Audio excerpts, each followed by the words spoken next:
you've written about photographs as catalysts, including David Goldenblatt's photograph of the church in South Africa. So can you tell us a bit about how your relationship to photography has changed over the years? For me, David Goldblatt's photograph of the church, and that particular church, was the very first image with which I had that kind of relationship and relation building over decades now. And I've never had that kind of reaction to another image or a relation building experience with an image as I have with his.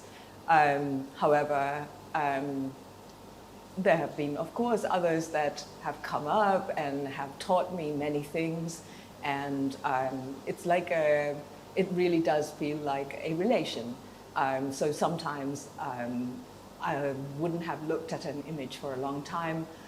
Robert Nickelsburg, for instance, the book that a friend gave me back in, who knows, maybe 2000 or 2001, and it was almost 20 years before I picked up that book again after a move. It was in a box, and I saw that image. It was winter and dark in the house, and I was sitting by the fireplace and opening the boxes, and because books feel like a place of homemaking for me too, and that image came out of the darkness, and I had such a visceral reaction to it.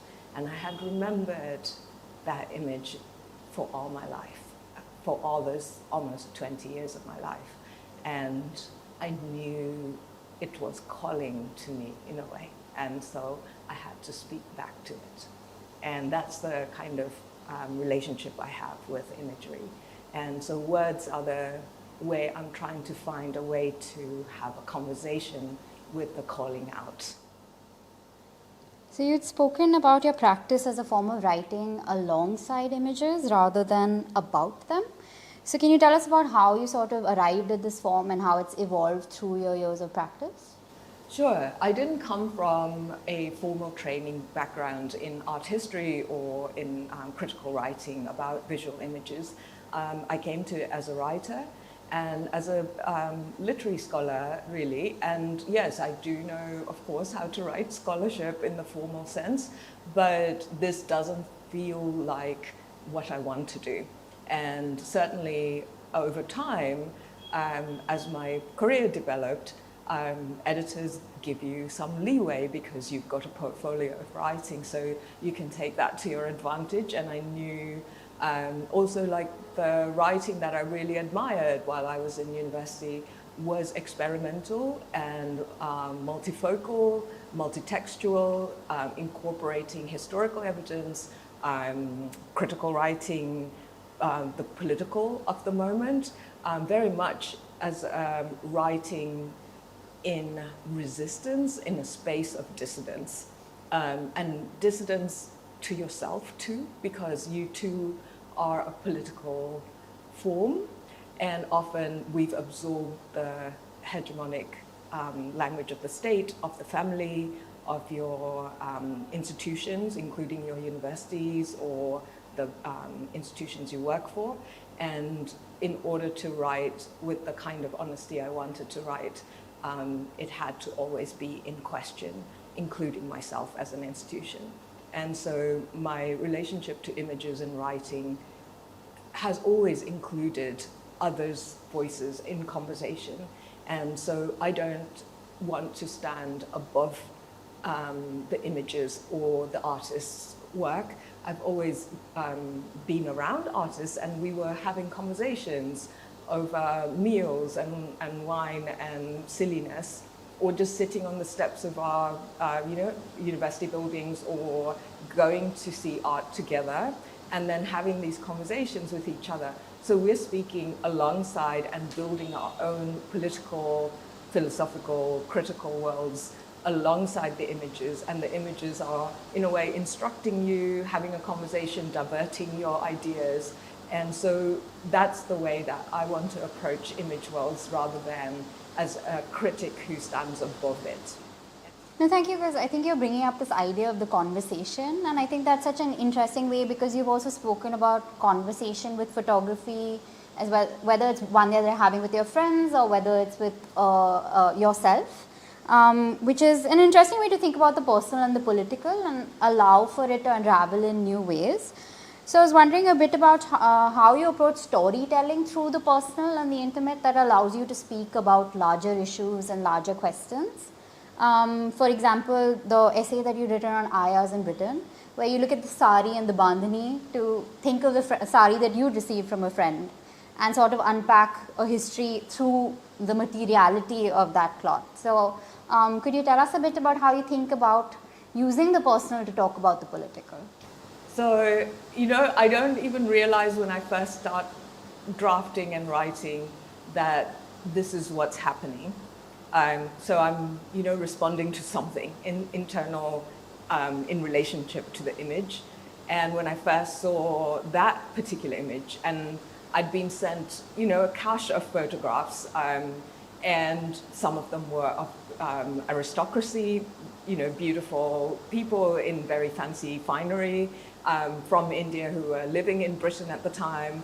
And I thought, well, this is very lovely, but a person with power, such as a member of the aristocracy, has the freedom to wear, quote, costumery that differentiates themselves from British attire. They don't have to put on a suit and tie or whatever was the norm of that period in the country that dominates you and rules you, because you're already in power. Whereas a person who has very little power with which to negotiate in the household in which they are employed and are almost owned because they have no means of returning unless they are at the behest of those who employ them.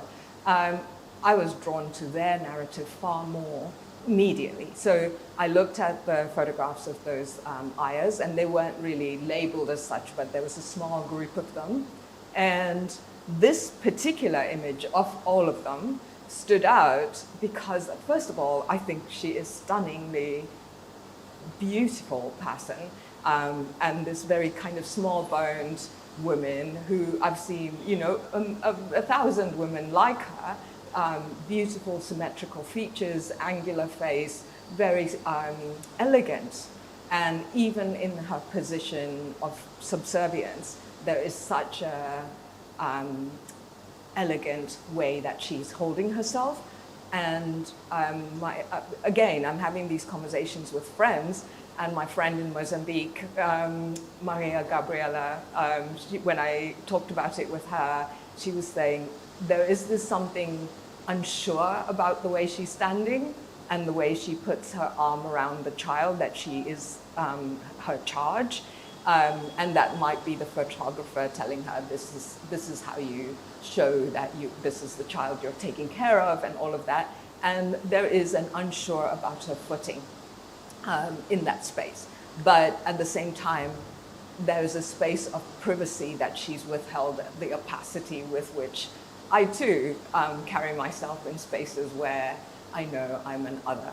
And I want to maintain that privacy and that ownership of my personhood. And it might come across as that same sort of energy that she's also projecting without even possibly realizing it. There is a sense of dignity as well as a sense of her precarity. And that contradiction is what I wanted to respond to. And I saw that, and I was speaking about it with my friends. And then, of course, the sari she was wearing, I recognized that immediately, only because my friend Surisika Pathak had given me a gorgeous a shawl with that same pattern. And we'd spoken about this because at the time, I had not been coming back to South Asia as frequently as I do now. And so I knew nothing of the traditions of textiles or art from this region. And so I was getting an education through her.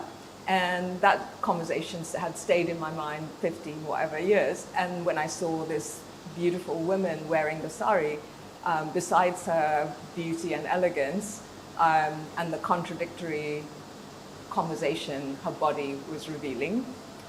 It was the sari, and I wanted to look it up because, you know, the scholar remains. So I was like, what is this? How is this made? And then I talked to other friends, and a person on Twitter, a poet, told me, oh, this is what this is. And guess what? It in fact traveled, and we had cosmopolitanism long before Europeans ever brought cosmopolitanism to us. And then I thought, I'm going to go deep dive, you know, as we do. And deep dive later, I realized, okay, well, I can't write 2,000 pages on the transportation of this technique, but I want to write in relation to her. And what my Mozambican friend, Gabriela, said was what happened to her when she read the finished piece was that the Ayo is now situated and belonged in a place she once belonged, because this tradition and the thing she wore, placed her as a person who was loved, belonged, and was not an other whose footing was not sure. And I didn't realize that's what the text did, but that's what it did for at least one person who read it. Thank you so much. So I think the Aya in Britain essay also refers to, I think, part of your practice where you're trying to critique the documentary value attributed to a photograph and look at perhaps the erasures or the perforations, as you put it, or the lacunae. So I was thinking about how do you, can you speak a bit about the possibilities within a photograph that can acknowledge the lacunae or the erasures within such archives, especially working with post-colonial contexts, where whether it's your work in South Africa and the collective there, or it's looking at Sri Lankan imagery. How do you approach the documentary value and critique it to open up these other possibilities? So I think that, I mean, we all know that the archives are maybe small pinpricks of text and revelation, and the rest of it is lacunae, right? So what we find in the archives is just small patchwork of the documentary, or what's left. So you're always filling in the gaps. You're always having to create a fabulation, as Saidiya Hartman calls it, or my friend Kabura Macharia, who's Kenyan theorist and writer. He says, I don't want to say critical fabulation. That's just a fancy word for lying. I'm lying. And so I love that, because he's being silly, but he's also right. But he's making up a narrative that it has possibility and perhaps probability to fill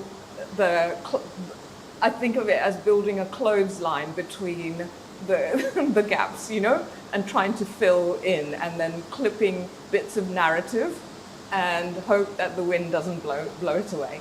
And that's the way that I think of the archive, as something that exists, doesn't exist, and we have to kind of think of it as something that is a gift, and so you don't ask too much of it.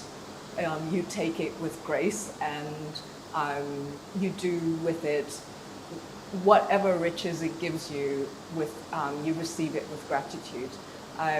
That being said, I think that when you find, like, I love the photographs with damage on them. I found a whole album of my father's photographs when he lived in Eastern Europe, and he was educated in Moscow on a scholarship during Khrushchev's time. And they are all damaged, and some of them are beyond repair. And I don't have the album, but I just have iPhone photographs of them. Even that is a layer of loss of that memory, because he had dementia towards the end of his years, and I couldn't ask them about it once I found the photographs. And I was really the only one in the family who's interested in an album of deteriorating photographs, but they spoke to me so much of this young man full of hope and ambition and dreams and directed path. And whatever he lost his way, later in life, I could see what it is he also saw in me that I think he was hoping to make sure would have a different, more directed and easier path. And so those photographs that couldn't speak their whole story to me were maybe far more useful and interesting than, full story, because a full story doesn't allow you to collaborate with them. And a story with holes in it allows you to hang your clothesline, hang things on that clothesline. It allows your voice to also enter. So it's always a conversation for me that's inviting. Archive, I don't think, gives you much, but it allows a conversation when you do find something. So I think this is my last question, but I just thought it was interesting that you'd spoken about Goldblatt's methodology in terms of returning to a place or a person over time. Yeah. And it's interesting to see that also applied to your own writing, especially in the Sri Lankan piece that you wrote for Cookie Jar, because it is that returning to an image, returning to a place. So I was kind of thinking about how do you, because you're sort of working at the interstices of research and practice, how does one inform the other and vice versa? Gosh, I really didn't realize that I also return to things until you said it. So sometimes it takes another person's perspective.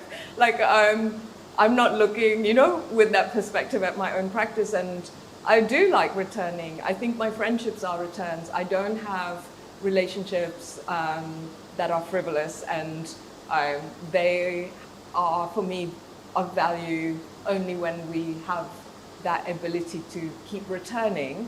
And so my practice is very much informed by it. I don't think a piece is ever finished in a way, and you keep writing and returning, and at one point an editor has to step in and say, please, it is done.